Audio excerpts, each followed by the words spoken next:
आखिर कब थमेगा कोरोना का कहर? दूसरी लहर से फिर एक बार देश डर के साए में। नमस्कार, शुभ 24 न्यूज से मैं हूं राज शर्मा आपके साथ। कोरोना वायरस के कोहराम से देश अभी तक उभर भी नहीं पाया है। इसी कड़ी में बुधवार को देश में पहली बार कोरोना के रिकॉर्ड तोड़ 1.15 लाख मरीज मिले, जिससे कोरोना की दूसरी लहर एक बार फिर भयावह रूप लेती नजर आ रही है।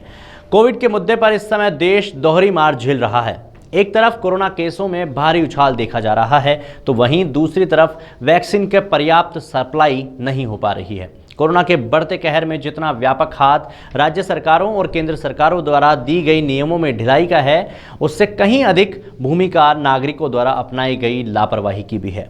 जिस तरह अधिकांश लोग मास्क का प्रयोग करने में लापरवाही बरत रहे हैं, सोशल डिस्टेंसिंग का पालन करने में कोताही दिखा रहे हैं, वहीं कुछ बुद्धिजीवी कोरोना के टीके लगवाने से इसलिए कतरा रहे हैं ताकि उन्हें इससे किसी तरह का साइड इफेक्ट ना हो जाए। इन्हीं कारणों से आज फिर से भारत में प्रत्येक दिन कोरोना संक्रमितों का अपना ही पुराना रिकॉर्ड टूटता जा रहा है। लेकिन इसी बीच सुखद खबर यह है कि जिस गति से देश में टीके लगाए जा रहे हैं, उम्मीद की जानी चाहिए कि जल्द ही प्रत्येक भारतवासी को कोविड-19 महामारी का टीका लगवाया जा सकेगा और हम जल्द ही इस त्रासदी को भुला सकेंगे, जिससे देश की माली हालत में फिर से सुधार हो सकेगा और अर्थव्यवस्था की गाड़ी फिर पटरी पर आ सकेगी। कोरोना के बिगड़ते हालातों का अंदाज़ा इसी से लगाया जा सकता है कि आज फिर से कई राज्यों में रात्रिकालीन कर्फ्यू या संपूर्ण लॉकडाउन की कवायद जोरों पर है। इसी बीच स्वास्थ्य मंत्रालय की एक रिपोर्ट का दावा है कि कोरोना की स्थिति काबू में है और कोरोना से होने वाली मौतों में 70% लोगों को पहले से किसी न किसी बीमारी से जो पीड़ित थे। स्वास्थ्य मंत्रालय द्वारा जारी ऐसे बयानों को अपने हाथों को पीछे खींचने वाला और गैर जिम्मेदाराना ही कहा जाएगा।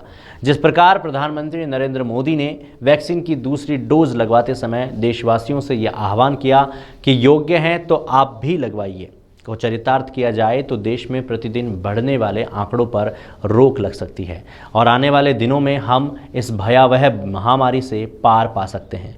इसीलिए एक सच्चा देशवासी होने के नाते हमारा ये फर्ज बनता है कि हम सरकार द्वारा जारी किए गए दिशा निर्देशों को पालना अच्छे से करें और इस महामारी से बाहर निकलने का हर संभव प्रयास करें।